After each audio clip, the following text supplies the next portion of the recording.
ஆரம்பிக்கலாமா?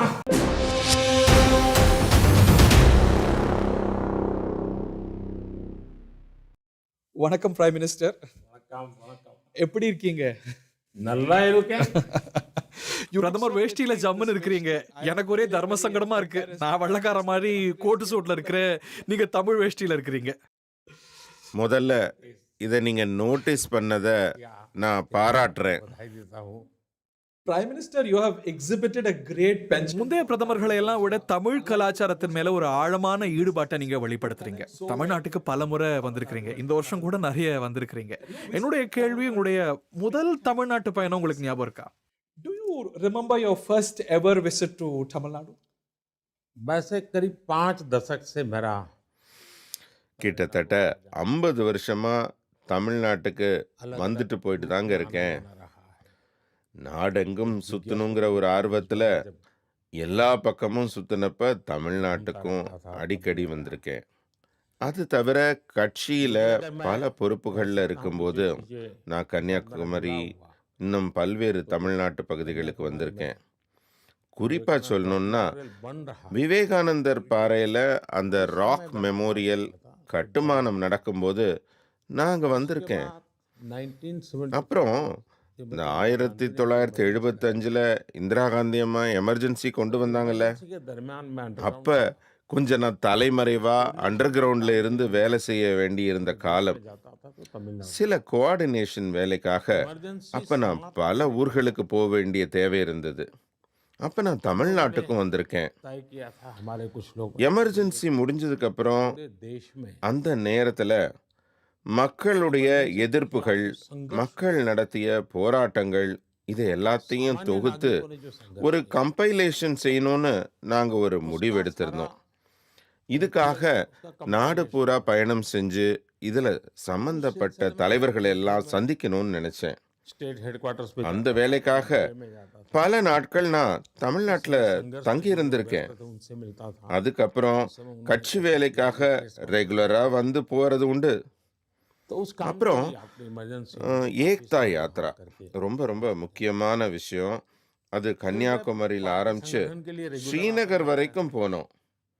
ஸ்ரீநகர் லால் சௌக்ல एकता यात्रा एक बहुत தேசிய கொடியை பறக்க விடணுங்கிற ஒரு மாபெரும் கனவோட நாங்க ஜம்மு காஷ்மீர் போனோம்.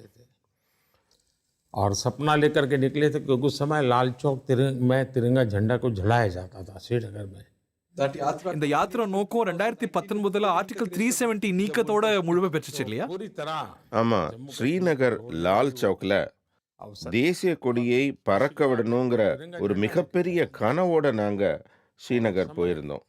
भगत सिंह सुखदेव और राज அப்ப பகத்சிங், ராஜ்குரு, சுக்தேவ் அந்த 3 பேரோட குடும்பத்தினரும் தான் வந்திருந்து எங்க கையில அந்த தேசிய கொடியை கொடுத்தாங்க. जो हमने श्रीनगर के लाल चौक में जाकर के फहराया था कन्याकुमारी में. Kanyakumari So you've just told us that கிட்டத்தட்ட 50 வருஷமா உங்களுக்கு தமிழ்நாட்டோட தொடர்புகள் இருக்கிறதா சொல்றீங்க. இதுல மறக்கவே முடியாத நினைவு அப்படின்னு ஏதாவது your இருக்கா? most memorable experience in Tamil Nadu. मैं कहता हूँ कि एक से बढ़कर एक अनुभव होता है. मैं குறிப்பிட்டு இந்த ஒரு சம்பவம் தான் என்னால சொல்ல முடியாது. ஆனா என்ன ரொம்ப டச் பண்ண ஒரு விஷயத்த நான் சொல்லணும்னு நினைக்கிறேன். நாங்க கன்னியாகுமரியிலேருந்து ஒரு தடவை கேரளாக்கு போயிட்டு திரும்ப தமிழ்நாட்டுக்கு வந்தோம். ஈரோடுன்னு நினைக்கிறேன், அதுக்கு பக்கத்துல ஒரு ஊரு. அங்க சுதந்திர போராட்டத்துல தான் உயிரை கொடுத்த ஒரு தியாகி, அதுவும் ரொம்ப சின்ன வயசுலயே உயிர் தியாகம் செஞ்சிருந்தார். அவரோட குடும்பத்திலேருந்து ஒரு 90 வயதுக்கு மேற்பட்ட ஒரு பெரியவங்க வந்திருந்தாங்க. அந்தம்மா எனக்கு ஆசீர்வாதம் கொடுக்க தான் வந்திருந்தாங்க. அந்த தியாகியோட சமாதிக்கு நாங்க போய் மரியாதை செஞ்சோம், மலர் அஞ்சலி செலுத்தினோம். அப்ப அந்த அம்மா காட்டின ஒரு உணர்ச்சி இருக்கே, அவங்க அந்த தியாகிக்கு என்ன உறவுன்னெலாம் எனக்கு ஞாபகம் இல்லை. நீங்க திருப்பூர் குமரனை சொல்றீங்களா? yes yes you are perfectly right. He held on to the national flag. அவர்தான் தேசிய கொடி ஏந்தி உயிர் தியாகம் செஞ்சவர். का जो ब्लेसिंग और जो எனக்கு அந்த அம்மா காட்டின உணர்ச்சியும் அவங்க தந்த ஆசீர்வாதமும் ரொம்ப பாதிச்சுது. குமரன் அவர்கள் செஞ்ச தியாகத்தை பார்த்து அவங்க எவ்வளவு பெருமைப்பட்டாங்கன்னு அன்னைக்கு நான் உணர்ந்தேன். दूसरा जब இன்னொரு சம்பவம், जा रही थी நாங்க ஏக்தா யாத்திரை போகும்போது ஒரு மனுஷர் வயல்ல வேலை செஞ்சுட்டு இருந்தாரு. அவர் வெறும் கோமணத்தோட தான் வேலை செஞ்சுட்டு இருந்தாரு. ऐसे रोको எங்கள நில்லுங்க நில்லுங்கன்னு நிறுத்த சொன்னாரு. நாங்களும் கான்வாயை நிறுத்தி நிறுத்தி கேட்டப்ப எங்க கையில ₹11 கொடுக்கறாரு. उसको ज़्यादा समझ नहीं आता था बोलना, लेकिन उसने मेरे हाथ में ₹11 दिया।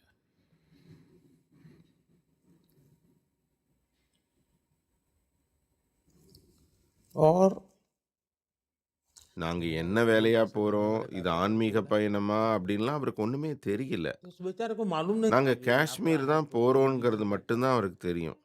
उसने அப்ப कहा, "कश्मीर जा रहे हैं, அவருக்கு தெரிஞ்சதெல்லாம் ₹11 ஒரு யாத்திரை காஷ்மீருக்கு போகுதுங்கிறது மட்டும்தான். कश्मीर के लिए। कश्मीर में जा रहे हो आप?" उसको इतना मालूम அந்த था कि யாத்திரையில தன்னுடைய பங்களிப்பா ஒரு ₹11 இருக்கணும்னு मेरी तरफ से என்ன भी விதமான உணர்ச்சி அவருக்கு. मत அவர் கட்டியிருந்தது வெறும் கோமணம் தான், வயல்ல தான் வேலை செய்யறாரு.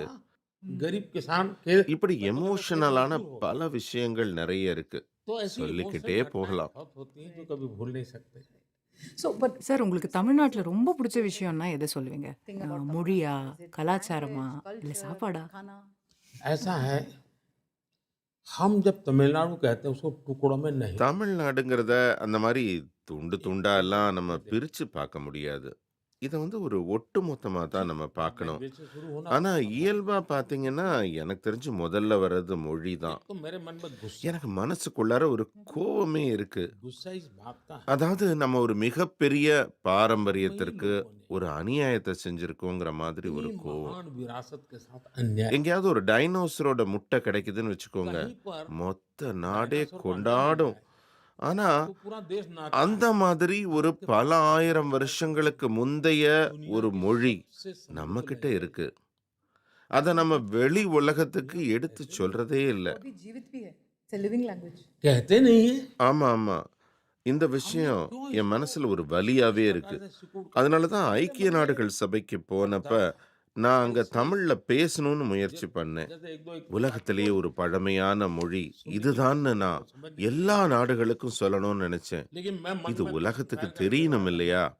ये எவ்வளவு வளமான கலாச்சாரம், இதுக்கான மரியாதை கிடைக்கணுங்க. इसलिए मैं बोला कि मैं दुनिया को बताऊं कि दुनिया की सबसे पुरानी लैंग्वेज है, ये दुनिया को पता होना चाहिए। और इतनी समृद्ध विरासत, இப்ப பாருங்க, जगह पे गौरव மொழி சார்ந்த அரசியல் நடக்குது. நல்ல வேளை இங்க இட்லி தோசையில அரசியல் நடக்கல. இல்லைன்னா राजनीति இந்த இட்லி தோசை தமிழ்நாட்டுக்குள்ளேயே முடங்கி இருக்கும். இப்ப பார்த்தா ஸ்ரீநகர்ல இட்லி தோசை கிடைக்குது, குஜராத்ல கிடைக்குது, கவுஹாட்டி போனா கிடைக்குது, உலகத்தின் எந்த நாட்டுக்கு போனாலும் இட்லி தோசை கிடைக்குது. गुवाहाटी में जाए எப்படி இந்தியன் ரெஸ்டாரண்ட்ல இட்லி தோசை உலகம் முழுக்க கிடைக்குதோ அந்த மாதிரி தமிழ் மொழியும் உலகம் முழுக்க கிடைக்கணும், எல்லாரும் தெரிஞ்சுக்கணும்னு நான் நினைக்கிறேன். அரசியல் காரணங்களால அதை முடக்கி வைக்க கூடாது. இதனால மிகப்பெரிய பாதிப்பு தமிழ் மொழிக்கு தான், ஏன் ஒட்டுமொத்த இந்தியாவுக்கும் தான் பாதிப்பு. ज्यादा नुकसान हुआ है, हिंदुस्तान का भी बहुत नुकसान हुआ है। But अभी சார் இப்போ உங்களுக்கு பிடிச்ச தமிழ் உணவு எதுன்னு கண்டிப்பா சொல்லணும். இட்லி या डोसा? बस नॉर्मली मैं उपमा पसंद करता हूँ। उपमा really sir? That's not many people's favorite. फिर मैं आपका जो पोंगल? खिचड़ी जैसा होता है, पोंगल पोंगल. खिचड़ी पोंगल, तो बहुत लाइट होता है। हमारे सेलम में எங்க சேலத்துல மோடி இட்லின்னு ரொம்ப ஃபேமஸ், உங்களுக்கு தெரியுமா? ஓ, எனக்கு அது இன்னைக்கு தான் தெரியும். இப்பதான் நான் சேலமும் போயிட்டு வந்தேன். இங்க எல்லார்ட்டையும் சொல்றேன். वो मोड़ी इडली कहता है। As Prime Minister, ஒரு பிரதமரா தமிழை மையப்படுத்தி சில நடவடிக்கைகள் எடுத்திருக்கிறீங்க. உதாரணத்துக்கு காசி தமிழ் சங்கமம், பார்லிமெண்ட்ல தமிழ் செங்கோலை நிறுவியது, இதெல்லாம் உருவானது எப்படி? देखिए, जहाँ तक காஷி தமிழ் சங்கமத்தை பொறுத்த வரைக்கும் मैं काशी का सांसद के नाते, मैं वैसे काशी पहले भी जाता நான் காஷியோட எம்பியா இருக்கேன், காஷிக்கு பலமுறை போயிருக்கேன். ஆனா இப்ப என்னுடைய பார்வை ஒரு வித்தியாசமான பார்வையா இருக்கும் இல்லையா? பல இடங்கள்லேருந்து வர்றாங்க காஷிக்கு. மேற்கு வங்கத்திலேருந்து வர்றாங்க, குஜராத்லேருந்து வர்றாங்க, மகாராஷ்டிரலேருந்து வர்றாங்க. आते हैं। இத்தனை மக்கள் வந்தாலும் காஷியில இருக்கிற அந்த படகோட்டிகள் எல்லாம் இவங்க மொழியெல்லாம் பேசுறது இல்ல. அதெல்லாம் ரொம்ப கம்மியா இருக்கும். कुछ बोलते हैं ஆச்சரியப்படுற விதமா அங்க இருக்க படகோட்டிகள் பலரும் தமிழ் மொழியை நல்லா பேசுறாங்க. இது காரணம் என்ன?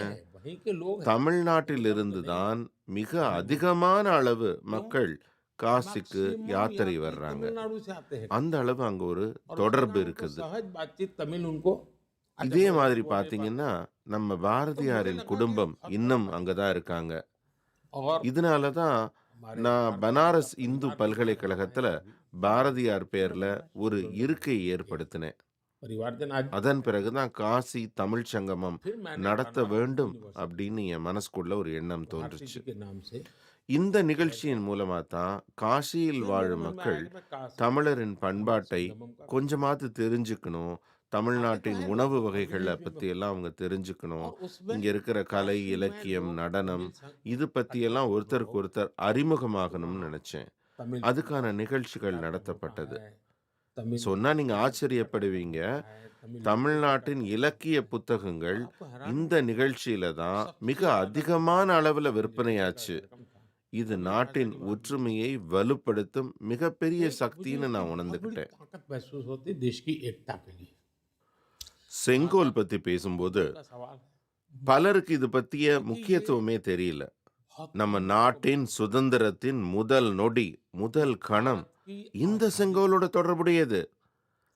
அந்த நொடி, அந்த தொடர்பு பத்தி எல்லாம் தமிழகத்தின் துறவிகள் தெரிஞ்சிருந்தாங்க. आजाद हुए கரெக்ட். ஆதீனங்கள் அவங்க தான் இந்த செங்கோலையே கொடுத்தாங்க பண்டிதர் நேரு கிட்ட. उसी पल ஒரு அரசியல் மாற்றத்தின் அடையாளத்தை உணர்த்தும் விதமாக கொடுக்கப்பட்ட இந்த செங்கோல் மீது பெரிய மரியாதை கொடுக்கப்படல.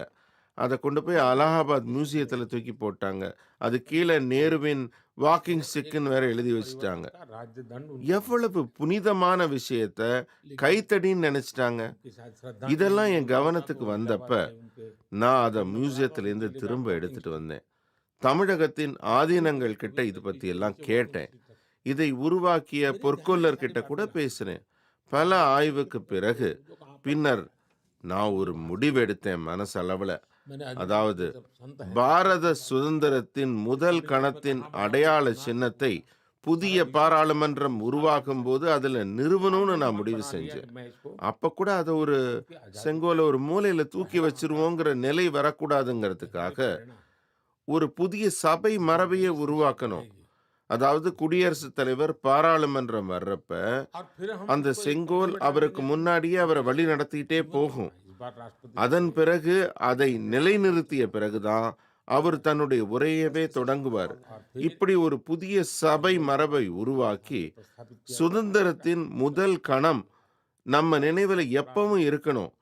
செங்கோல் என்பது நமது நாட்டின் அரசியல் செயல்பாட்டோடு தொடர்புடைய தமிழகத்தின் பாரம்பரியத்தை பறைசாற்றக்கூடிய மிக பெரிய ஒரு கௌரவம் தரக்கூடிய ஒரு பெருமைக்குரிய விஷயங்கிறது அனைவர் மனசுலையும் வரணும். ஆனா ஒரு துரதிர்ஷ்டம் பாருங்க, தமிழ்நாட்டின் தலைவர்கள் இந்த நிகழ்ச்சியை புறக்கணிச்சாங்க. इससे बड़ा दुर्भाग्य क्या हो सकता है? अगर तमिलनाडु की தமிழரின் பாரம்பரியம், வரலாறு, கலாச்சாரம் இத பத்தி எல்லாம் தமிழ் தலைவர்களுக்கே பெருமிதம் இல்லைன்னா நாம என்ன சொல்றது? Sir, you talk about sir நீங்க செங்கோல், காசி தமிழ் சங்கமம் இதெல்லாம் சொல்றீங்க. ஆனா என்ன சொல்றாங்கன்னா இதெல்லாம் மோடிஜி அரசியல் காரணங்களுக்காக செய்றாரு, தமிழ்நாட்டுல ஓட்டு வாங்குறதுக்காக செய்றாருன்னு சொல்றாங்க. உங்க பதில் என்ன? तो आपका रिस्पॉन्स क्या होगा? अगर ஒருவேளை இதனாலதான் வாக்கு கிடைக்கும்னா இதெல்லாம் நான் செய்யறதுக்கு முன்னாடி அவங்க செஞ்சிருப்பாங்க. அவங்கள்ட்ட இதுக்கான சக்தியும் இருக்கு. उनको அவங்களுக்கு தெரியும் இதனால நாடு பலமடையுதுன்னு. அவங்களுக்கு தெரியும் இதனால வாக்கு வங்கி அரசியல் முடிவடையுதுன்னு. वोट बैंक की அவங்களுக்கு தெரியும் அவங்களோட குடும்ப அரசியலுக்கு ஆபத்துன்னு. उनको मालूम है कि அதனாலதான் இந்த விஷயங்களை பார்த்து அவங்க பயப்படுறாங்க. होती है இதனால வாக்கு கிடைக்கும்னா அவங்க தான் எனக்கு முன்னாடி ஓடி வருவாங்க. पहले वो दौड़ते हैं। Prime Minister speculations were பிரதமர் இந்த முறை காசியிலேருந்து மட்டும் இல்ல ராமேஸ்வரத்திலேருந்தும் போட்டியிட போறார் அப்படின்னு ஹேசியங்கள் நிலவுச்சு. நீங்க எப்பயாவது தமிழ்நாட்டுல போட்டியிடணும்னு கருதி இருக்கிறீங்களா? எதிர்காலத்துல அதற்கான வாய்ப்பு இருக்கா? मैंने जीवन में நான் என் வாழ்க்கையில தேர்தல்ல போட்டியிடுறது பத்தி நினைக்கவே இல்லை. அது திடீர்னு என் வாழ்க்கையில வந்துருச்சு. நான் வேற பணிகளுக்காக தான் என் வாழ்க்கையை அர்ப்பணிச்சிருந்தேன். நான் எப்பவுமே என்னை பத்தி நினைச்சதில்ல. தேர்தல்ல போட்டியிட வேண்டுமான்னு கூட நான் யோசிச்சதில்ல. இதெல்லாம் நான் முடிவு பண்ணல. நான் கட்சியோட ஒரு கடைசி படை வீரன். இந்த கட்சி தான் என்னை தேர்தலில் போட்டி போட சொன்னிச்சு. நான் போட்டி போட்டேன். ராஜ்கோட்ல நிக்க சொன்னாங்க, செஞ்சேன். அப்புறம் மணிநகர் தொகுதிக்கு போக சொன்னாங்க, பரோடா தொகுதி கொடுத்தாங்க. கடைசியா பாராளுமன்றத்துக்கு காசியிலேருந்து போட்டி போட சொன்னாங்க. கட்சி என்னை எங்க நிறுத்துதோ அங்கேருந்து போட்டி போடுறேன். இதுல எனக்குன்னு தனிப்பட்ட கருத்து எதுவும் இல்லை. Are you open to the idea? ऐसा है मैं என்னோட வாழ்க்கை பயணத்தை எடுத்துக்கிட்டீங்கன்னா, ஒரு திட்டத்தோட நான் எப்பவுமே பயணம் பண்றதில்ல. ஒரு திறந்த மனத்தோட போறேன். क्लोज माइंड से कोई चीज நான் இப்போ உங்களுக்கு ஒரு நேர்காணல தர்றேன்னா, ஒரு திறந்த மனத்தோட தான் தர்றேன். இப்படி ஒரு திறந்த மனதோட இருக்கிறது தான் நம்மள வளர்ச்சி பாதையில கூட்டிட்டு जीवन போகும். के विकास का द्वार खोलती है. मैंने तो ओपननेस का जवाब दिया है, बाकी तो कंक्लूजन करना मीडिया का काम है. சார் நீங்க 2047ல வளர்ச்சியடைந்த பாரதத்தை பத்தி பேசுறீங்க. இந்த விக்சித் பாரத் ரோட் மேப்ல குறிப்பா தமிழ்நாட்டுக்குன்னு என்ன திட்டம் வச்சிருக்கீங்க? पहली बात है कि विकसित முதல்ல ஒரு விஷயம், வளர்ச்சி அடைந்த பாரதம்னா அது ஒன்றும் டில்லியை பத்தின வளர்ச்சி மட்டுமில்ல. ஒட்டுமொத்த பாரதத்தின் ஒவ்வொரு மூலையிலையும் அந்த வளர்ச்சி இருக்கணும். हकदार होना चाहिए. ரெண்டாவது, பாரதம் ஒரு கூட்டாட்சி நாடு. நான் குஜராத்தோட முதல்வராக இருக்கிறப்ப கூட பாரதத்தின் வளர்ச்சிக்காக குஜராத்தின் வளர்ச்சின்னு செயல்பட்டேன். गुजरात का विकास வளர்ச்சி அடைந்த பாரதத்தை அடைவதற்காக மாநிலங்கள் வளர்ச்சி அடைய வேண்டும். होना ये होना चाहिए. இதில் முதல் விஷயம் என்னன்னா, विकसित भारत வளர்ச்சி அடைந்த பாரதத்தை உருவாக்க इसलिए தமிழகத்திலிருந்து ஒவ்வொரு தமிழரும் முயற்சி எடுக்க வேண்டும். विकसित तमिलनाडु ஒவ்வொரு தமிழரும் ஒவ்வொரு குடிமகனை போல को लेना. இந்த பணியில தன்னை அர்ப்பணிப்பு உணர்வோட இணைச்சுக்கணும். जुटना हो. என் கருத்து சுருக்கமா சொன்னா, தமிழ்நாடு மனசை வச்சா வளர்ச்சி அடைந்த பாரதத்தின் ஒரு மிகப்பெரிய உந்து சக்தியாக தமிழகம் உருவாகக்கூடும். तमिलनाडु बन सकता है. How do you say that? अब देखिए அதாவது ஒரு விஷயத்தை எடுத்துக்கங்க. मैन्युफैक्चरिंग எடுத்துக்காட்டா தொழில் உற்பத்தி. टैलेंटेड அங்க திறமையான இளைஞர்கள் இருக்காங்க. आप वहाँ மெட்ராஸ் ஐஐடி எடுத்துக்கோங்களேன். 5G தொடர்பான விஷயங்கள்ல மெட்ராஸ் ஐஐடி தான் டாப்ல இருக்கு. मद्रास IIT का. நம்முடைய 6G தொடர்பான விஷயங்கள் இதுலயும் கூட மெட்ராஸ் ஐஐடி மிகப்பெரிய பங்கு வகிக்குது. IIT मद्रास बहुत बड़ा रोल कर रहा है. அதாவது தொழில்நுட்பத்துல ஐஐடியோட பங்களிப்பு ரொம்ப பெருசு. इंडस्ट्री हो தொழில் துறையிலையும் மிகப்பெரிய பங்களிப்பு இருக்கு. इसी जमाने में ஒரு காலத்துல தமிழ்நாட்டோட ஒரு மாவட்டம், நான் அந்த பேரை மறந்துட்டேன், அங்க ஒரு ஏக்கருக்கு விளைவிக்கப்படுறோட நெல்லோட அளவு ஒரு சாதனை அளவா இருந்திருக்கு. அந்த சாதனையை இன்னும் யாரும் இதுவரைக்கும் உலகத்துல முறியடிக்கலன்னு நினைக்கிறேன். दुनिया में कोई उस रिकॉर्ड को तोड़ नहीं पाया जो तमिलनाडु ने किया हुआ है. Tanjavur Delta. यस. अब मुझे அது ஒரு திறமை, सामर्थ्य है. அது ஒரு சாமர்த்தியம். इस இந்த सामर्थ्य திறமையும் को अनदेखा नहीं சாமர்த்தியத்தையும் करना।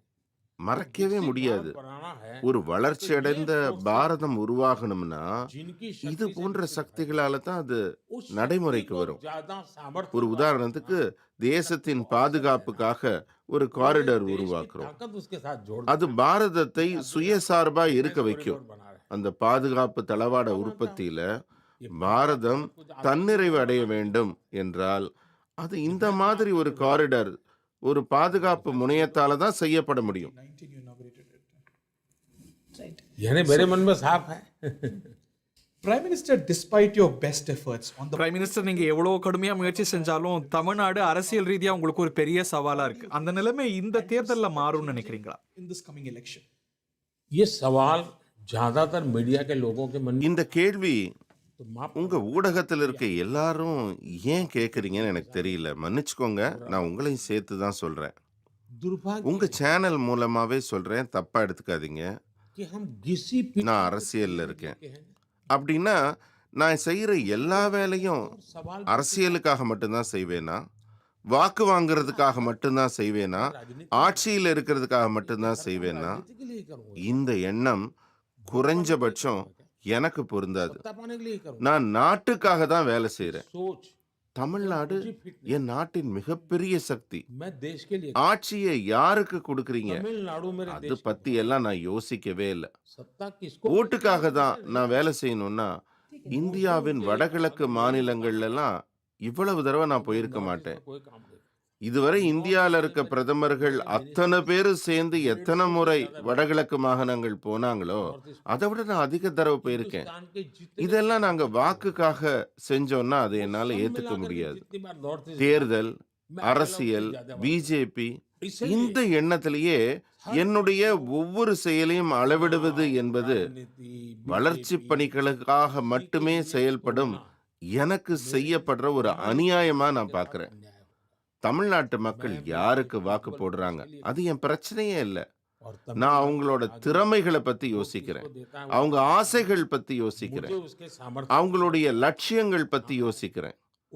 அந்த விஷயத்துல மக்கள் இன்னைக்கு என்னை எந்த இடத்துல வச்சிருக்காங்க, அங்கேருந்து நான் அவங்களுக்கு என்னென்ன உதவிகள் செய்ய முடியும், இதை நான் டெல்லியில உட்கார்ந்துகிட்டு செய்ய முடியாது.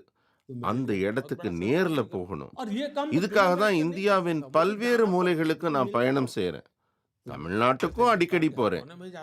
எனவே தயவு செஞ்சு நான் எது செஞ்சாலும் அதுல ஒரு அரசியல் திட்டத்தோடு தான் செய்யறேன் அப்படின்னு இனிமே சொல்லாதீங்க. குறைஞ்சபட்சம் ஏன் விஷயத்துல அப்படி சொல்லாதீங்க. ऐसा हमें नहीं बोला सर, but இல்ல அப்படி இல்ல சார். ஆனா என்னதான் இருந்தாலும் ஒரு அரசியல்வாதியா இருக்கும்போது தேர்தல் முடிவு வர நேரத்துல நம்ம தமிழ்நாட்டுக்கு இவ்ளோ செஞ்சிருக்கோமே, ஆனா நமக்கு ஏன் தமிழ் மக்கள் ஓட்டு அளிக்க மாட்டேங்கிறாங்க அப்படின்னு யோசிச்சிருக்கீங்களா? what is wrong? Ji What is नहीं, there? मुझे இல்ல அந்த மாதிரிலாம் ஒன்றும் இல்லை. தமிழ்நாட்டு மக்கள் மேல எனக்கு எந்த குற்றச்சாட்டும் கிடையாது. அப்படி ஒரு குற்றச்சாட்டு இருக்கக்கூடாது. எனக்கு அவங்க மேல ரொம்ப அன்பு இருக்கு.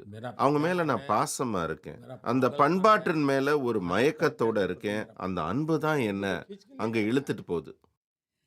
Sir, अभी சார் தமிழ்நாட்டுல இப்போ பிஜேபி மாநில தலைவரா அண்ணாமலை வந்திருக்காரு. you think under அவரோட தலைமையில கட்சி வளருதுன்னு நினைக்கிறீங்களா? support बढ़ रहा है अभी?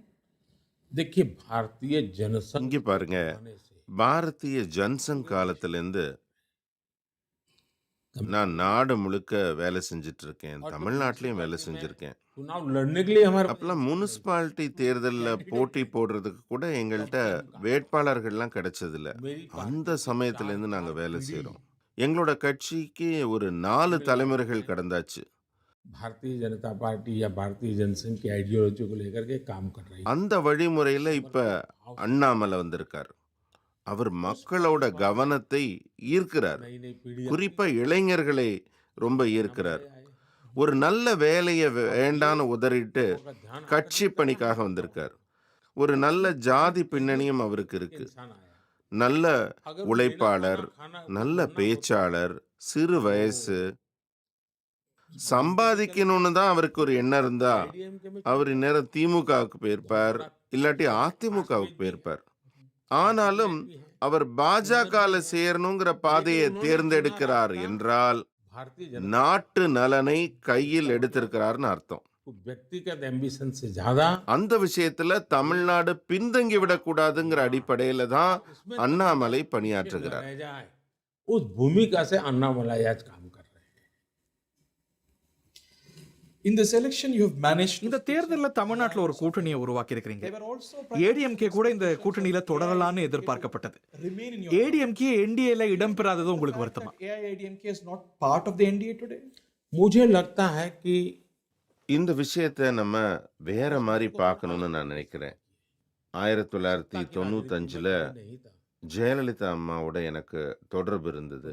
95 அவர் எனக்கு நல்ல நண்பரா இருந்தார். அப்ப அதுக்கப்புறம் நான் முதலமைச்சராகிற வாய்ப்பு கிடைச்சது.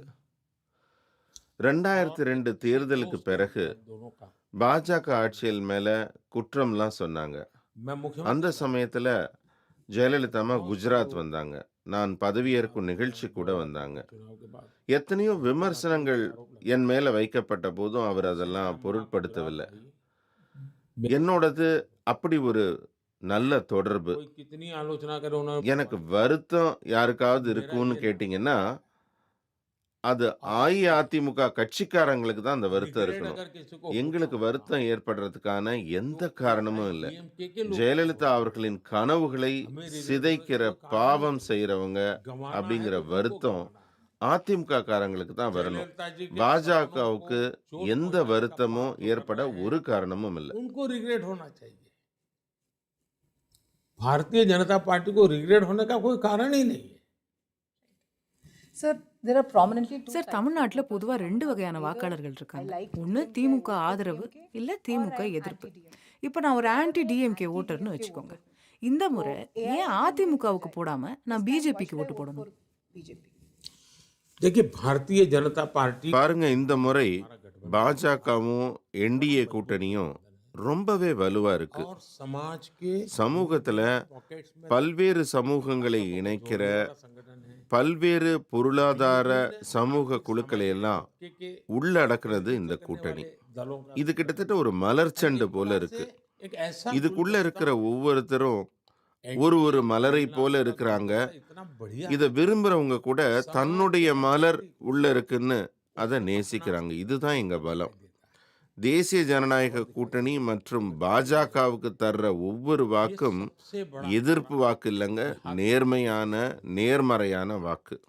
जहां तक இந்த முறை பாஜகவுக்கு வாக்களிக்கணுங்கிற மனநிலையோட தான் மக்கள் எங்களுக்கு வாக்களிக்கிறாங்க. ये नहीं है तो उसको दो, பாஜகவோட வாக்கு कुछ भी हो जाए நேர்மையான வாக்கு, அதுக்கு ரொம்ப பலம் உண்டு. You think it's not मैं देख anti रहा DMK हूं, मगर pro BJP? ये किसी का एंटी वोट है नहीं.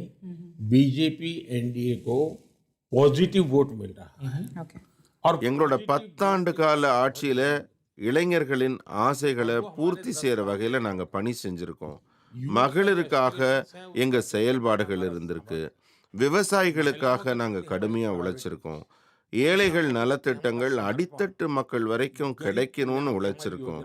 பாஜகவுக்கு ஆதரவா, தேசிய ஜனநாயக கூட்டணிக்கு ஆதரவா தமிழகத்திலையும் ஒரு மனநிலை உருவாகி இருக்கு.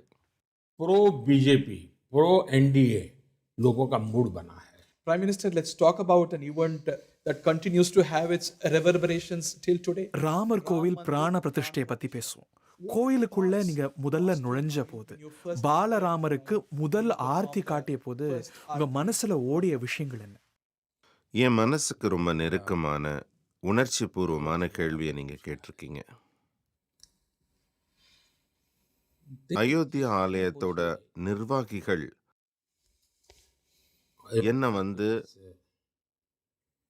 அழைப்பு விடுத்த போது, பிரதமருக்கு இந்த மாதிரி நிறைய அழைப்பு வரும், ஆனா இந்த அழைப்பு என்ன நிலைகுலைய வச்சிருச்சு. இந்த அழைப்பு வந்ததுலேருந்து நான் ஒரு ஆன்மீக உணர்வுல மூழ்க ஆரம்பிச்சிட்டேன். एक प्रकार से उस இத பத்தி விவரிக்க என்கிட்ட வார்த்தைகளே இல்லை. मेरे पास शब्द तो है नहीं कि मैं इसका वर्णन कर सकूं. அறிவியலும் ஆன்மீகமும் ஒண்ணுக்கொண்ணு எதிரிகளாக பார்க்கப்படுற இந்த காலகட்டத்துல उन लोगों நான் பேசுறது சிலருக்கு நகைச்சுவையாக கூட தெரியும். எனக்கு எதிரா இத लेकिन சில मैं ஆயுதமா கூட சில பயன்படுத்துவாங்க. और अगर भाई फील करे ஆனா उसके बाद எனக்கு मैंने तय கிடைச்சது किया कि मैं 11 ஒரு दिन வித்தியாசமான அனுபவம். அதுக்கப்புறம் நான் ஒரு 11 நாட்கள் விரதம் இருக்க முடிவு செஞ்சேன். அந்த விரத நாட்கள்ல தென்னிந்தியாவில் के साथ பகவான் ஸ்ரீராமரோட தொடர்புடைய पार्टी பல புண்ணிய இடங்கள் இருக்குது. लेकिन मेरा அந்த இடத்துக்கெல்லாம் நான் போகணும்னு நினைச்சேன். போறப்ப நான் கட்சி வேலையும் பார்ப்பேன், ஆட்சிக்கான வேலைகளையும் பார்ப்பேன். மிச்சமுள்ள சமயத்துல ஆன்மீகத்துக்காகவும் பணியாற்றுவேன். और இந்த 11 நாட்கள்ல जब मैं நான் எனக்குள்ள பல மாற்றங்களை உணர ஆரம்பிச்சேன். நான் அயோத்திக்கு வந்தப்ப இந்த ஆலயத்தின் ஒவ்வொரு அடி எடுத்து வச்சப்பவும் என் மனசுக்குள்ள பல்வேறு விதமான எண்ணங்கள் ஓடின. और मैं हमेशा நான் பிரதமரா இருக்கேன், அதனால எனக்கு இந்த பாக்கியமான்னு நினைச்சேன். ஆனா நான் என்ன ஒரு பாரத தேசத்தின் குடிமகனா தான் நினைச்சேன். कोई 140 கோடி மக்களின் பிரதிநிதியா நினைச்சேன். ஒரு சாதாரண பக்தனை போலத்தான் நான் உணர்ந்தேன். என்னை சுத்தி இருக்கவங்க எல்லாம் என்ன பிரதமரா கூட பார்க்கல. என் மனசுல இருந்ததெல்லாம் இந்த தேசம், लाख 500 ஆண்டுகளுக்கான போராட்டம், லட்சக்கணக்கான மக்களின் உயிர் தியாகம், இந்த மக்களோட தவம் 500 ஆண்டுகளாக கொண்டிருந்த பக்தி, ஆசை, இந்த 140 கோடி மக்களோட எண்ணம், கனவு பூர்த்தி ஆகுதுன்னு நான் முதல்ல நினைச்சேன். இது ஒரு திருப்பு முனையா நான் பார்த்தேன். அப்படியே நான் குழந்தை ராமரின் எதிரில் வந்து நின்னப்ப முதல்ல என்னுடைய பார்வை அவருடைய பாதத்துல நிலை கொண்டுச்சு. அப்புறம் அப்படியே அவருடைய திருஷ்டி, அவர் கண்ணை பார்த்தேன். அங்கேருந்து என் பார்வை நகரவே இல்லை, அப்படியே நின்னுடுச்சு. और वहीं मैं अटक गया. कुछ पल சுத்தி இருந்த பூசாரிங்கெல்லாம் இதை செய்யுங்க அதை செய்யுங்கன்னு சொல்லிட்டே இருந்தாங்க. नहीं रहता था मेरा ஆனா எதுலயுமே என் நினைவு போகல. और मैं இதெல்லாம் நடந்துட்டே இருக்கப்ப विचार भाव குழந்தை ராமர் என்கிட்ட ஏதோ சொல்ற மாதிரி இருக்கு. இதோ பொற்காலம் தொடங்கிவிட்டது அப்படின்னு அவர் சொல்ற மாதிரி இருக்கு. भारत के दिन பாரத தேசத்தின் பசுமையான தினங்கள் தொடங்கிவிட்டன அப்படின்னு அவர் சொல்ற மாதிரி இருக்கு. 140 கோடி மக்களின் கனவுகளை நான் குழந்தை ராமரின் கண்கள்ல பார்த்தேன். मेरे मन நான் என்ன நினைக்கிறேன்னா, शायद ही என்னுடைய வாழ்க்கையில பல முக்கியமான தருணங்கள் வந்திருக்குது.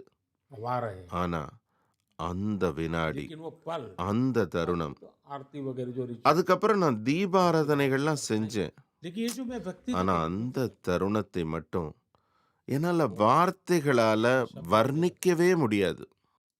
सर वो 11 दिन के अनुष्ठान சார், அந்த 11 நாள் விரதத்துல நீங்க தமிழ்நாட்டுக்கும் வந்தீங்க. ஸ்ரீரங்கம், ராமேஸ்வரம் அங்கெல்லாம். அதை பத்தி கொஞ்சம் சொல்ல முடியுமா? share something about देखिए that specific. श्रीरंगम में பாருங்க, ஸ்ரீரங்கத்துல எனக்கு रामायण கம்ப ராமாயணத்தை கேட்கிற ஒரு அரிய வாய்ப்பு கிடைச்சது. और கம்ப ராமாயணம் जानकार लोगों ने அந்த இடத்துல தான் அரங்கேற்றப்பட்டதுன்னு कम रामायण அங்க இருந்த தெரிஞ்சவங்க சிலர் சொன்னாங்க. उस मंडप में उसी मंडप में कम रामायण सुनने का मुझे अवसर मिला. அதே மண்டபத்துல கம்ப ராமாயணத்தை கேட்கிற வாய்ப்பு எனக்கு கிடைச்சது. அங்க சுத்தி இருந்தவங்க எல்லாம் ஒரு பரவச நிலையில இருந்தாங்க. बड़ा भाव எல்லார் கண்கள்லயும் அப்படியே கண்ணீர். और जो इस बात அந்த உணர்வு ஒரு சைத்தன்ய பாவம்னு சொல்லுவாங்க இல்லையா, அதுக்கு ஒரு புதிய வண்ணங்கள் சேர்க்கப்படுறதா தான் நான் உணர்ந்தேன். तो मेरे लिए ये அந்த அனுபவம் எனக்கு ஸ்ரீரங்கத்துல கிடைச்சது. चैतन्य भाव था, उसमें नए रंग भरने का सामर्थ्य, ऐसे श्रीरंगम में मैं अनुभव कर रहा था. தி ஆப்போசிஷன் எலெக்ஷன்ல இம்பாக்ட் ஏற்படுத்த தேர்தல் நெருக்கத்துல இதை நடத்தினீங்கிறது குற்றச்சாட்டு. आप देखिए இங்க பாருங்க, உச்ச நீதிமன்றத்தோட தீர்ப்பு வந்துச்சு. उसके आधार அந்த அடிப்படையில தான் ராமர் கோயில் கட்டப்பட்டுச்சு. அதை கட்டினவங்க வேற ஆட்கள், அந்த ட்ரஸ்ட் ஒரு தனி அமைப்பு. हो सकता है कि समय அதனால இந்த நேரத்தை கடவுளே முடிவு செஞ்சிருக்கிறார். सुप्रीम कोर्ट का जजमेंट இல்லை என்றால் உச்ச நீதிமன்ற தீர்ப்பு, அதுக்கப்புறம் அது பின்னாடி நடந்த கட்டட வேலை, ராமர் பிரதிஷ்டை, இதெல்லாம் ஒரு முறைப்படி நடந்திருக்கு. नहीं दिखता है क्योंकि இன்னும் சொல்ல போனா அந்த தீர்ப்பை எழுதினவர் கூட இதெல்லாம் நினைச்சு பார்த்திருக்க மாட்டாரு. அதாவது தேர்தலுக்கு முன்னர் இதெல்லாம் நடக்கணும்னு. मामला खड़ा हो जाएगा. सर डीएमके और opposition ने சார், तमिलनाडु திமுகவும் எதிர்க்கட்சிகளும் என்ன சொல்றாங்கன்னா, இந்த ராமர் கோயில் விவகாரம் எல்லாமே இது ஒரு வட இந்தியர்களுடைய திருவிழா.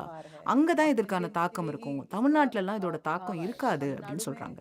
உங்க பதில் என்ன? कनेक्ट नहीं है ऐसे, तो व्हाट इज योर रिस्पांस? बहुत ही अच्छा सवाल पूछा. ரொம்ப நல்ல கேள்வி கேட்டீங்க. एक काम कीजिए, இந்தியாவில் இருக்க கிராமத்தோட பெயர் பட்டியெல்லாம் கொஞ்சம் எடுத்து பாருங்க.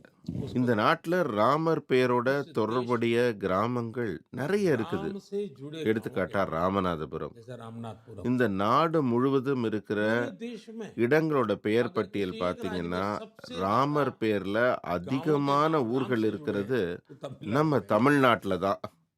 அயோத்திக்கு அருகில் இருக்கிற ஊர்கள்ல கூட नहीं है இவ்வளவு ராமர் பெயர்ல இடங்கள் இருக்கிறது இல்ல. इतना तमिलनाडु में. ஸோ இது பத்தி தொடர்பு இல்லைன்னு சொல்றவங்க அறியாமைய பத்தி நான் என்ன சொல்றது? अज्ञान அவங்களுக்கு தமிழ்நாடை பத்தியும் தெரியாது, தமிழ் பாரம்பரியம் பத்தியும் தெரியாதுன்னு தான் சொல்லணும். के इस महान அது மட்டும் இல்ல, नहीं जानते. தமிழ்நாட்டுல இருக்கிற ஆண்களோட பெயர்களை பாருங்க.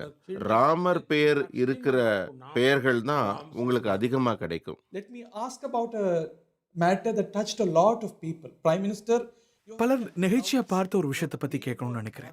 நீங்க ஒரு அன்பான மகன், உங்க அம்மாவை பெருமைப்படுத்திருக்கிறீங்க. you returned to ஆனா அவங்க இறந்த சில மணி நேரத்திலேயே வேலைக்கு திரும்பிட்டீங்க. Narendra Modi. பிரதமர் மோடிக்கும் மகன் மோடிக்கும் நிச்சயமா முரண்பாடு ஏற்பட்டு Why did you அந்த முரண்பாட்டுல மகனை விட பிரதமர் நிலைத்தது எப்படி? Narendra Modi prevail over son Modi? इसकी क्रेडिट मोदी को नहीं जाती है, அந்த பெருமை उसकी क्रेडिट बेटे பிரதமர் மோடிக்கும் கிடையாது, उसकी सारी மகன் மோடிக்கும் கிடையாது. அந்த முழு பெருமையும் அந்த மோதியை உருவாக்கிய அந்த தாய்க்குத்தான் போகணும். நான் ஒரு எடுத்துக்காட்டு சொல்றேன். அவருக்கு 100 வயசு பூர்த்தியானப்ப நான் எங்க அம்மாவை பார்க்க போயிருந்தேன். அன்னைக்கு அவருக்கு 100வது பிறந்த நாள். पहला அவரை நான் பார்க்க போனபோது அவர் கேட்ட முதல் கேள்வி, என்ன काम छोड़ के आए உன் வேலையெல்லாம் விட்டுட்டு வந்திருக்கியா?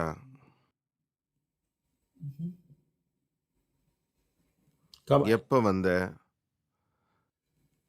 तुमको நீ சீக்கிரமா போக வேண்டியிருக்கும். இதெல்லாம் தான் அவரோட வார்த்தைகள். फिर எங்க அம்மா படிச்சவங்க இல்ல. புத்தகம்லாம் அவங்களுக்கு என்னன்னே தெரியாது. வாழ்க்கை முழுக்க கூலி வேலை செஞ்சவங்க தான். मेरे எனக்கு ஏதாவது சொல்லுங்கம்மான்னு கேட்டேன்.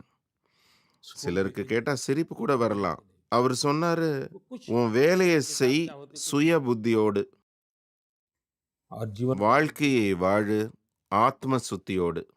तो मैंने कहा ஒரு படிக்காதவர், 100 வயசை கடந்தவர். मुझे दो वाक्य मुझे நான் பிரதமர்னால அவருக்கு எந்த ஒரு எண்ணமோ கவலையோ இல்லை. भी ஒரு பையனா நினைச்சு என்கிட்ட देखो बेटा பல விஷயங்கள் சொல்லியிருக்காங்க. काम இங்க பாரு தம்பி, எந்த கெடுதலும் செய்யாத, ஏழைகளுக்காக எப்பவும் பாடுபடு, நீ உன் வேலையை ஒழுங்கா செய், என்னை பத்தி கவலைப்படாத. ஈஸ்வரன் எவ்வளவு நாள் விரும்புறாரோ அவ்வளோ நாள் நான் இருப்பேன். को कोई लेना எனக்காக உன் நேரத்தை செலவழிக்காத. இதுதான் அவங்க வழக்கமா சொல்ற வார்த்தைகள். किसी இதனால करना है எங்க அம்மா இறந்தப்ப அந்த மரணம் ஒரு அரசியல் நிகழ்வா हमेशा सोच மாறுறத நான் விரும்பல. அவர் இறந்த செய்தி கிடைச்சதும் காலையில 6 மணிக்கெல்லாம் நான் போயிட்டேன். में रहूंगी என்னோட குடும்ப உறுப்பினர்கள் முக்கியமானவங்க மட்டும் இருந்தாங்க. வெளியிலேருந்து ஒரு சிலர் வந்திருந்தாங்க. मुझे लगा कि ஆனா ஒரு அரசியல்வாதியோட அம்மா இறந்து போனா, பிரதமர் வீட்டுல மரணம்னா ஒரு பெரிய அரசியல் நிகழ்ச்சியா நடக்கும் இல்லையா? அப்படியெல்லாம் நடக்கிறத நானும் விரும்பல, எங்க அம்மாவும் விரும்பல. मेरी அவங்க வாழ்ந்த போது கூட அப்படி வாழல, नहीं बनना மறைந்த போதும் प्रधानमंत्री அப்படி ஒரு மறைவினை பெற விரும்பல. जैसे हम எனக்கு அடுத்தடுத்து நிறைய வேலைகள் இருந்துச்சு. அதனால எங்க அம்மா சொன்னா कभी ऐसा जीवन நான் செய்யணுங்கிற மாதிரி और नहीं मैं நான் உடனே என் வேலைகளை செய்ய काम में ஆரம்பிச்சேன். और मेरे कार्यक्रम बने हुए थे तो मैं तुरंत काम में लग गया Today, Prime Minister, India stands. உலக அளவுல இன்னைக்கு இந்தியாவுடைய நிலை உயர்ந்திருக்கு. வெளியுறவு கொள்கையை பொறுத்த வரைக்கும் உங்களுடைய டாப் 3 சாதனைகள்னா என்ன What would சொல்வீங்க? you list as your top 3 foreign policy achievements? पहली बात तो है कि मैं चाहूंगा कि ये जो टॉप 3 और टॉप 5 और टॉप 10 உண்மையில பார்க்க போனா இந்த டாப் 3 அல்லது இந்த டாப் 5 டாப் 10 அப்படிங்கிறதெல்லாம் எனக்கு பெரிய ஆர்வம் இல்லை. टॉप 3 இதை சொல்லணும்னா அந்த துறையில இருக்க வல்லுனர்கள் சொல்லணும், मेरे लिए हर இல்லாட்டி நம்ம நாட்டு மக்கள் சொல்லணும். हो सकता है ஏன்னா என்னை பொறுத்த வரைக்கும் நான் செய்யற எல்லா பணிகளுமே छोटा काम भी बहुत बड़ा டாப் தான். எல்லாமே சூப்பர் டாப்பா தான் வேலை பார்க்குறோம். अत्यंत நான் ஒவ்வொரு வேலையையும் ரொம்ப ஆர்வமா, தீவிரமா, பெரிய பணியா நினைச்சு தான் செய்யறேன். महत्वपूर्ण माना। உலகின் ரொம்ப சின்ன நாட்டை கூட देश का लिए நான் ஒரே கண்ணோட்டத்தோட தான் பார்க்குறேன். मोटा मोटा देश பெரிய நாட்டுக்கு வேற மரியாதை, சின்ன நாட்டுக்கு வேற மரியாதை அப்படிலாம் இல்லை. இதனால தான் உலகின் பெரிய நாடுகள் கூட பாரத தேசத்தை பற்றி ஒரு நல்ல மதிப்பு வச்சிருக்காங்க. விஸ்வ பந்து அப்படின்னு நம்மளை கொண்டாடுறாங்க. இன்று कोविड का संकट பாரத தேசத்தை பத்தி ஒரு சகோதர உணர்வு எல்லா நாட்டிலையும் உருவாயிருக்கு. वैक्सीन चाहिए கோவிட் பெருந்தொற்று காலத்தை எடுத்துட்டீங்கன்னா, மருந்து வேணுமா अफ्रीका को जो இந்தியா கொடுக்கும், अफ्रीका को தடுப்பூசி வேணுமா भारत का பாரதம் बनाएगा, கொடுக்கும். हमारा नंबर लगा G20ல தலைமை வகிக்கும் போது ஆப்பிரிக்காவை உறுப்பினராக்கணுமா, ये ஓகே, அதுவும் பாரதம் செய்யும். இது எல்லா நாடுகளும் நம்ம மேல ஒரு நம்பிக்கை வச்சிருக்காங்க. दुनिया के அதை हर எப்படி देश पर भरोसा வருஷப்படுத்துறது? ரெண்டாவது விஷயம், मैं समझता हूं कि அமெரிக்கா மற்றும் ரஷ்யாவுக்கு இடையில அவங்க உறவு மோசமா अमेरिका இருக்கலாம். और रशिया के बीच में ஆனா तनाव है। பாரதத்தை பொறுத்தவரை நம்ம भारत अमेरिका का அமெரிக்காவிற்கும் मित्र है, நண்பன், भारत रशिया का भी। ரஷ்யாவிற்கும் நண்பன். அதே போல தான் एक देश का பாலஸ்தீனம், दूसरे देश के साथ இஸ்ரேல். பாருங்க, पाकिस्तान देखो इजराइल பாலஸ்தீனத்தோட நம்ம எந்த அளவு உறவுல இருக்கோமோ இஸ்ரேல் கூடவும் அதே அளவு உறவு தான். इजराइल நம்ம ஒரு வகையில எந்த பக்கமும் சாராத, சார்பு நிலை இல்லாத சிந்தனை வச்சிருக்கோம். பாரத தேசத்தோட நலன் மட்டும்தான் நம்மளுடைய முதல் குறிக்கோள். भारत के हितों को सुप्रीम रखते हुए आगे बढ़ने वाले लोग हैं। The opposition எதிர்க்கட்சிகள் தொடர்ந்து சொல்ற குற்றச்சாட்டு என்னன்னா, நீங்க ஏழைகளுக்காக எதையும் செய்யறது இல்ல. பெரிய பெரிய கம்பெனிகள், பெரிய கார்ப்பரேட்டுகள் அவர்களுக்காக தான் நீங்க வேலை செய்றீங்க அப்படின்ற குற்றச்சாட்டு வைக்கிறாங்க. உங்க பதில் என்ன? what is your response to that? आप अगर पंडित नेहरू का कालखंड देखेंगे, நீங்க பண்டிதர் நேருவோட காலத்தை பார்த்தீங்கன்னா, காங்கிரஸ் காலகட்டத்தில் நம்ம நாட்டை பற்றி ஒரு விஷயம் அடிக்கடி சொல்லப்பட்டுச்சு. குறிப்பாக எதிர்க்கட்சிகள் அதை அதிகமாக சொன்னாங்க.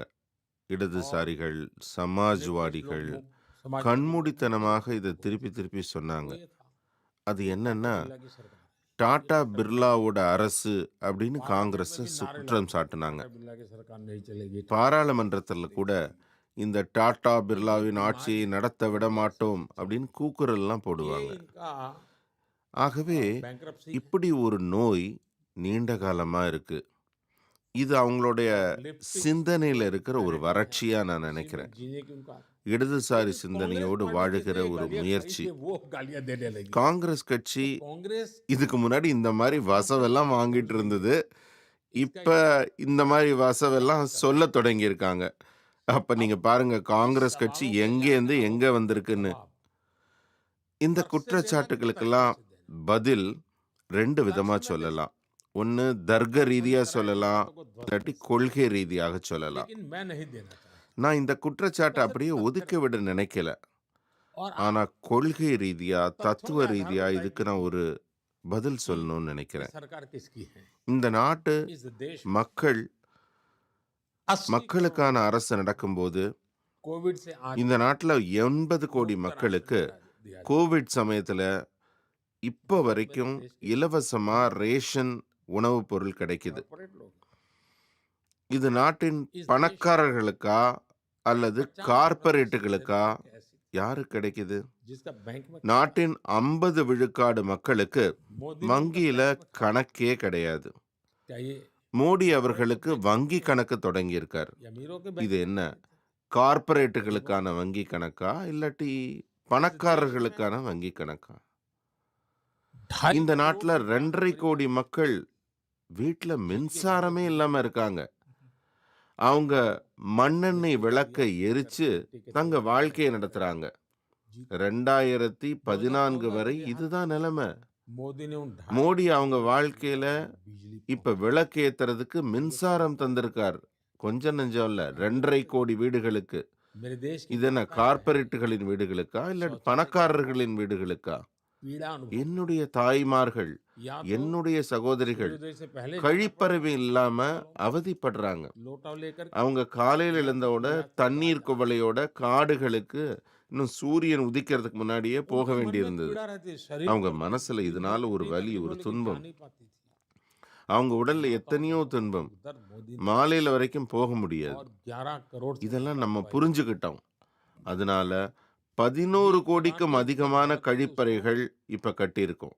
इज्जतगर बोल இன்னும் சொல்ல போனா வடநாட்டுல இந்த கழிப்பறைய மரியாதை வீடு அப்படின்னு கூப்பிடுறாங்க. डिग्निटी ஏன்னா பெண்களுக்கு இதனால ஒரு மரியாதை கிடைச்சிருக்கு. क्या ये कॉर्पोरेट பெண்கள் சுய உதவி குழு இதெல்லாம் யாருக்காக உருவாக்கி இருக்கோம்? கார்ப்பரேட்டுகளுக்கா பணக்காரர்களுக்கா? 10 கோடி பெண்கள் இதுல இணைஞ்சிருக்காங்க. बहनों மோடியின் இலக்கு என்னன்னா 3 கோடி சுய உதவி குழு பெண்களை ஒரு லட்சாதிபதி அக்காக்களாக நான் மாத்தணும்னு நினைக்கிறேன். இது யாருக்கான திட்டம்? கார்ப்பரேட்டுகளுக்கா இல்ல பணக்காரர்களுக்கா? 5 लाख रुपया तक ஆயுஷ்மான் பாரத் திட்டம் इलाज இந்த நாட்டின் 50 கோடி மக்களுக்கு 5 லட்சம் வரை சிகிச்சைக்கு ஏற்பாடு செஞ்சிருக்காங்க. 50 கோடி மக்கள் இதனால பயனடைகிறாங்க. करोड़ अमीर लोग हैं, இந்த 50 கோடி மக்களும் என்ன கார்ப்பரேட்டுகளா இல்ல பணக்காரர்களா? 80% से ज्यादा घर ऐसे இந்திய நாட்டுல 80% வீடுகள்ல இருக்கிறவங்க குடிநீருக்காக எங்கெங்கேயோ அலைய வேண்டியிருந்தது. नल से இன்னைக்கு जल குழாய் மூலமா குடிநீர் சுமார் 12 கோடி வீடுகளுக்கு தரப்படுது. குழாய் மூலம் வீட்டு வாசல்ல குடிநீர், गैस का चूल्हा। வீட்ல கேஸ் அடுப்பு எரியுது. मैं आपको என்னால இது மாதிரி 100 விஷயங்களை ஏழைகளுக்காக மக்களுக்காக உருவாக்கப்பட்ட திட்டங்களை எல்லாம் பட்டியலிட முடியும். और सिर्फ சமூக ரீதியில மட்டும் இல்ல, பூகோள ரீதியில கூட நிறைய பணிகள் நிறைவேறி இருக்கு. हिंदुस्तान के உதாரணமா சொல்லணும்னா, गाँव बसे। இந்தியாவின் கடைக்கோடி எல்லையில இருக்க கிராமத்தை இதுவரைக்கும் கடைசி கிராமம்னு சொல்லிட்டு இருந்தோம். लास्ट गाँव நான் அதை முதல் கிராமம்னு சொல்ல और ஆரம்பிச்சிருக்கேன். मेरे मंत्रियों को என்னுடைய 15 அமைச்சர்கள் இந்த கிராமங்கள் எல்லாம் போய் தங்கணும்னு சொல்லியிருக்கேன். அவங்க எல்லாம் தங்கி இருக்காங்க. அதையெல்லாம் ஒரு வளர்ச்சி அடைந்த கிராமங்களாக உருவாக்கணும்னு நாங்க திட்டம் போட்டிருக்கோம். ज्यादा डिस्ट्रिक्ट ऐसे நம்ம நாட்டுல 100க்கும் மேற்பட்ட மாவட்டங்கள்ல வளர்ச்சி அடையாத நிலையில நிறைய ஊர்கள் இருக்கிறது. पैरामीटर में तय ஒவ்வொரு விஷயத்திலும் அவையெல்லாம் பின்தங்கி இருக்கு. स्टेट की இந்த 100 மாவட்டங்களையும் நான் மாநில சராசரி நிலைக்கு கொண்டாருவேன், தேசிய சராசரிக்கு கொண்டாருவேன்னு சொன்னேன். இதெல்லாம் பணக்காரர்களுக்கா இல்லாட்டி பெரிய கோடீஸ்வரங்களுக்கா? என்னுடைய திட்டங்கள், விஷயங்கள் எல்லாமே ஒன்னொன்னா நிறைவேறுது. मेरे काम இதை சும்மா டெல்லியில உட்காந்துட்டு போட்டோ எடுத்துட்டு அதை நாங்க மறந்து போறவங்க இல்ல. दिल्ली में கடைசியா ஏழைகள் வீட்டுல விளக்கு எரியற வரைக்கும் நாங்க அதை விட மாட்டோம். तक दिया जले तब तक இதனால அவங்களுடைய சிந்தனை வறட்சி பத்தி எல்லாம் अगर நான் ஒன்றும் செய்ய முடியாது. उनकी बैंकरप्सी है तो मैं उनकी कोई मदद नहीं कर सकता हूँ। Prime Minister, the other accusation is your பிரதமர் உங்க மேல இன்னொரு குற்றச்சாட்டு என்னன்னா, சிபிஐ, இடி மாதிரியான அரசு அமைப்புகளை துஷ்பிரயோகம் செய்யறீங்க, எதிர்க்கட்சிகளை நசுக்க இதை பயன்படுத்துறீங்க. target them politically. देखिए, ईडी के संबंध में जो आप कह रहे हैं, பேசுவோம், क्या ईडी ED பத்தியும் सरकार பேசுவோம். आने के बाद बना है? नहीं। पीएमएलए का कानून क्या है? ईडी करके बना है? எங்களால உருவாக்கப்பட்டதா? பிஎம்எல்ஏ சட்டம் நாங்க தான் ईडी ने உருவாக்கணுமா? काम क्या किया है? एक இல்ல, स्वतंत्र एजेंसी है, முதல்ல இருந்தே அதெல்லாம் रूप இருக்கு. से काम कर रही है।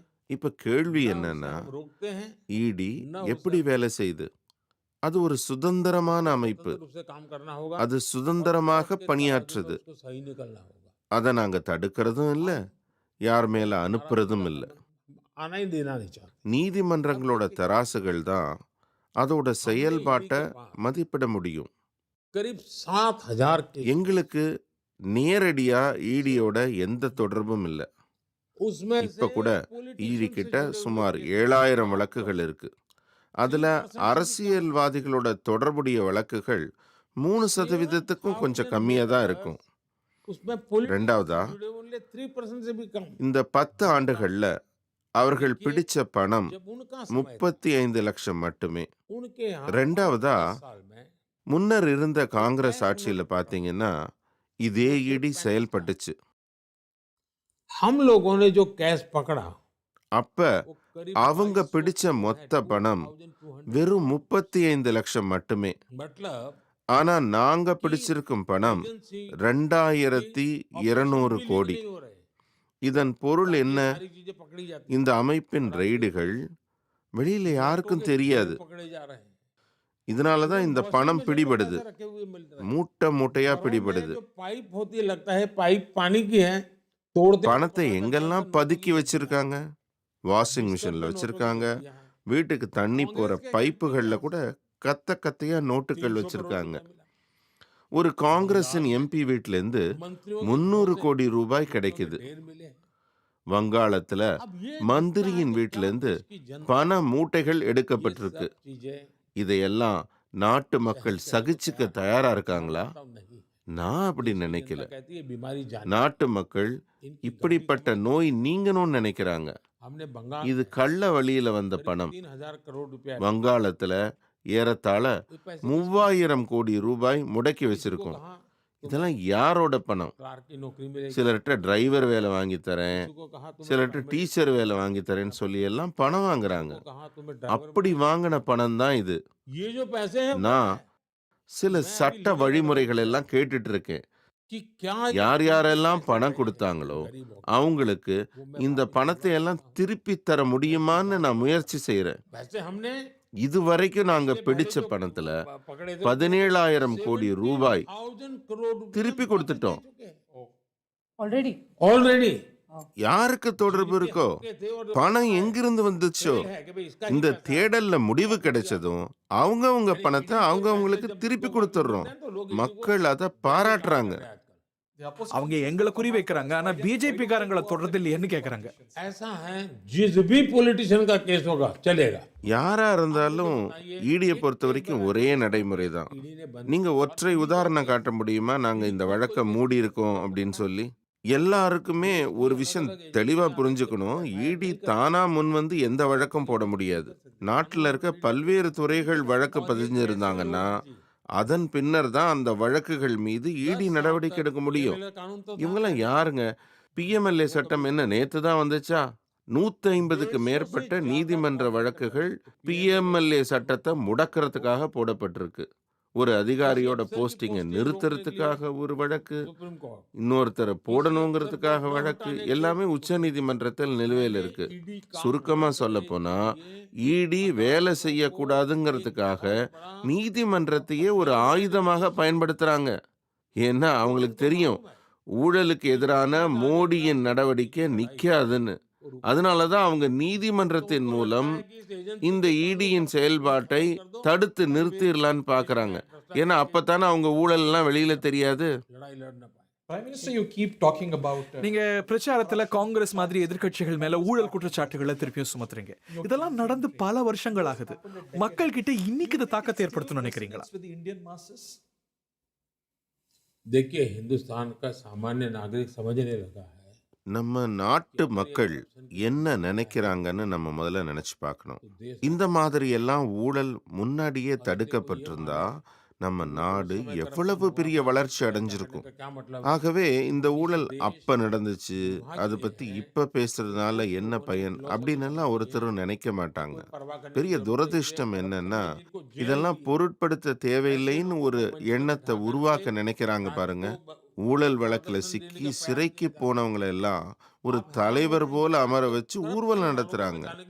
அவர்களை காப்பாத்தணும்னு இவங்க எல்லாம் பேரணிகள் நடத்துறாங்க. वो लोग हैं ஒரு புறம் ஊழல்வாதிகளை காப்பாத்துவோன்னு இவங்க எல்லாம் ஓடிட்டு இருக்காங்க.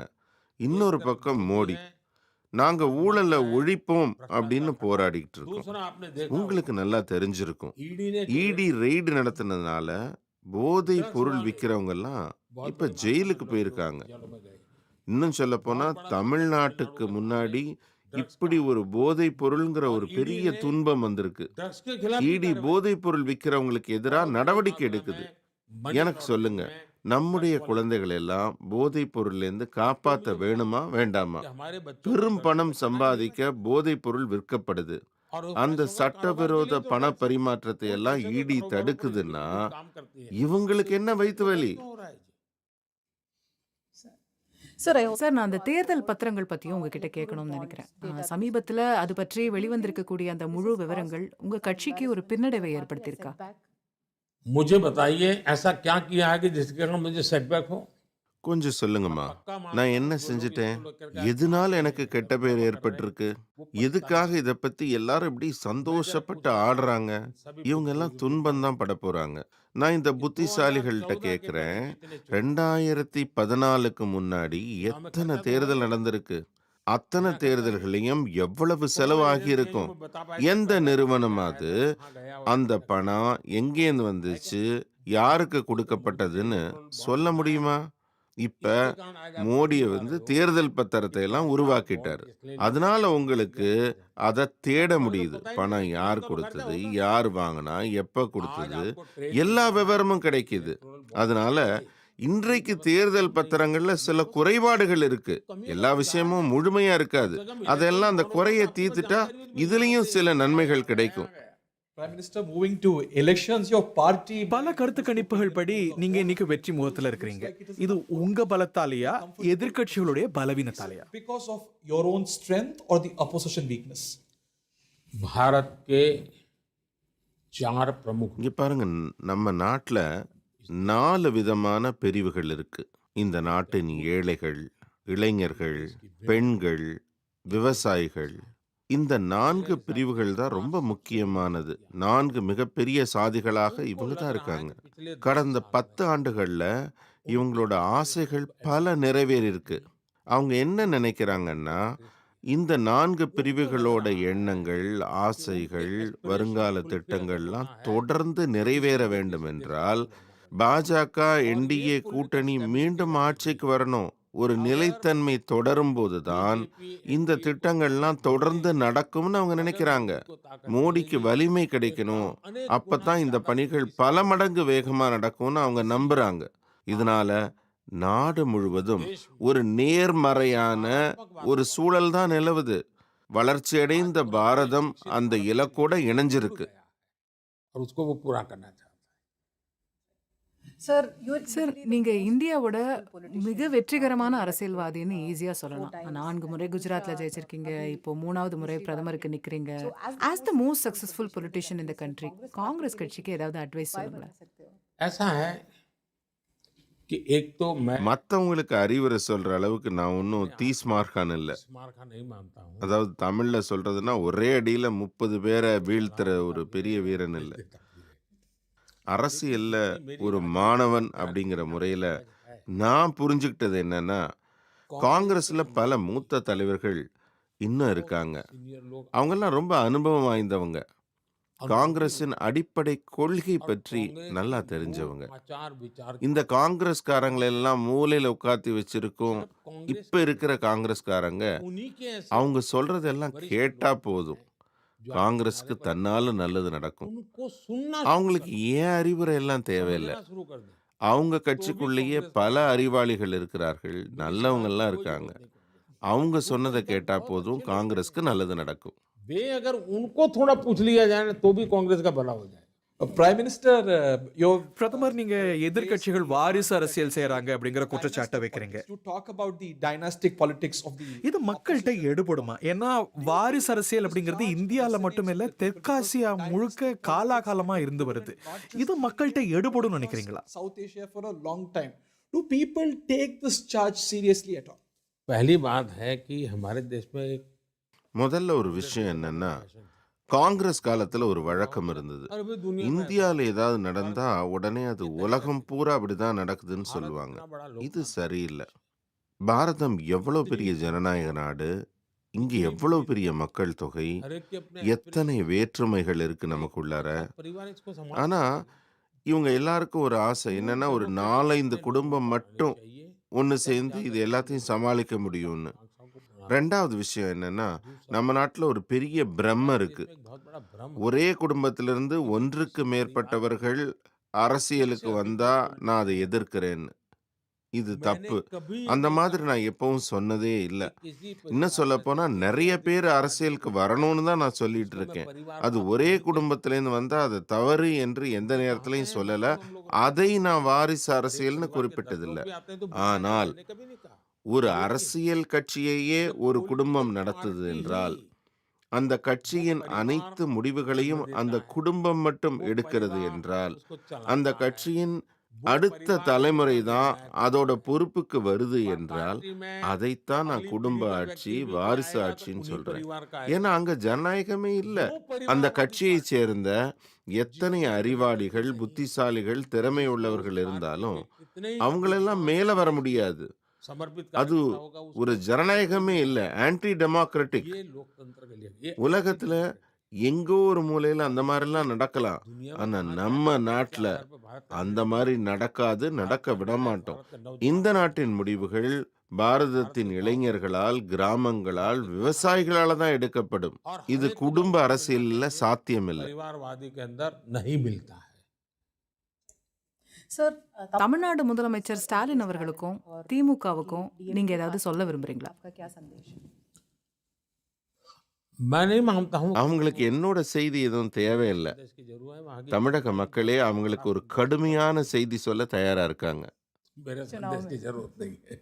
Prime Minister, you have said நீங்க 400 சீட் இலக்கு வச்சிருக்கீங்க. 10 ஆண்டு கால ஆட்சிக்கு பிறகு 400 சீட் அப்படிங்கிறது ரொம்ப ஜாஸ்தியான இலக்கு இல்ல? ये देश की जनता ने तय किया है। இந்த நாட்டின் மக்கள் இந்த முடிவை எடுத்திருக்காங்க. மோடி எடுக்கல. ஏன்னா 30 வருஷமா நிலையற்ற தன்மை இருந்ததால பெரிய பாதிப்பு ஏற்பட்டிருக்கு அப்படின்னு மக்கள் புரிஞ்சுக்கிட்டாங்க. கடந்த 10 ஆண்டுகள்ல அந்த ஸ்திரத்தன்மை உருவாகி இருக்கு. ஒவ்வொரு குடிமகனும் தன்னுடைய வாக்கின் பலம் என்னன்னு புரிஞ்சுக்கிட்டாங்க. என்னோட வாக்கால தான் வீட்டுல கழிவறை கட்டப்பட்டிருக்கு. என்னோட வாக்கால தான் ஏழைகளுக்கு உணவு கிடைக்குது. என்னுடைய வாக்கால தான் ஏழைகளுக்கு மருந்து கிடைக்குது. இது மக்கள் என்ற மகேசனின் விருப்பம். மோடி ஒரு கருவி மட்டும்தான். Sir, is 400 சார் இந்த 400 சீட்டுங்கிற இலக்குல குறிப்பா தென்னிந்தியால இருந்து எவ்வளவு கிடைக்கும்னு எதிர்பார்க்கறீங்க? specifically from South India? पहली बात முதல் விஷயம், எங்களுக்கு நாடு முழுவதிலிருந்து மிகப்பெரிய மக்கள் ஆதரவு கிடைச்சிருக்கு. அவங்க ஆசைகளை கனவுகளை நிறைவேற்ற எங்களை தயாரா வச்சிருக்க வேண்டியிருக்கு. எங்க கவனம் எல்லாம் அதுல தான் இருக்கு. मेरा ध्यान उस पर केंद्रित हुआ है। Any expectation? தமிழ்நாட்டுல உங்க எக்ஸ்பெக்டேஷன் என்ன? தமிழ்நாட்டுல எல்லாம் பாஜக ஆட்சிக்கு வர முடியும்னு நினைக்கிறீங்களா? அது சாத்தியம் தானா? पहली बात है முதல் விஷயம், நான் தேர்தல் கண்ணோட்டத்தோட தமிழ்நாட்டை என்னைக்குமே பார்த்ததில்ல. என்னை பொறுத்த வரைக்கும் தமிழ்நாடு இந்த நாட்டின் மிக திறமை வாய்ந்த மாநிலம். அதோட மொழி, பண்பாடு, சிறப்பு அம்சங்கள். எனக்கு வளர்ச்சியடைந்த பாரதத்திற்கு தமிழ்நாட்டின் திறமை ரொம்ப ரொம்ப முக்கியம். அதுதான் என் கனவும் கூட. वही मेरा सपना है। மீண்டும் ஆட்சிக்கு வந்தா தமிழ்நாட்டுக்கு மோடியின் கேரண்டி என்ன? विकसित भारत के लिए வளர்ச்சியடைந்த பாரதத்திற்கு வளர்ச்சியடைந்த தமிழ்நாடு, இதுதான் என் முழக்கம். இன்னும் சுயசார்பு இந்தியாவுக்காக மிகப்பெரிய டிஃபென்ஸ் காரிடார் அமைஞ்சு அங்க ஒரு பெரிய மாற்றம் உருவாக போகுது. இதுதான் நான் தர்ற முதல் உத்தரவாதம். அடுத்தது துறைமுகத்துறை. அண்மையில தூத்துக்குடியில ஒரு துறைமுகத்திற்கு அடிக்கல் நாட்டி இருக்கேன். இது வருங்காலத்துல மிகப்பெரிய கேம் சேஞ்சரா அமையும். அப்புறமா சுற்றுலா. कोई भी நம்ம நாட்டுல அதிகமான சுற்றுலா பயணிகளை கவரும் மாநிலமாக தமிழகம் பெரிய வளர்ச்சியை அடைய இருக்கு. இது தமிழ்நாட்டிற்கு நான் தர்ற உத்தரவாதம். ऐसा क्षेत्र இப்படி தமிழ்நாட்டின் அனைத்து துறைகளுக்கும் நான் உத்தரவாதம் அளிக்கிறேன். नहीं दे सकता हूं। மோடி 4.0 அதுக்கும் வாய்ப்பு இருக்கா? நீங்க 4, 5, 6 எவ்வளவு வேணா எண்ணிக்கோங்க. என்னுடைய சிந்தனை 2047 வரைக்கும் திடமா இருக்கு. 2047 வளர்ச்சி அடைந்த பாரதம். Wishing you all the best. बहुत बहुत धन्यवाद। Thank you. Thank you very much, Prime வணக்கம். Minister. Thank you. வணக்கம்.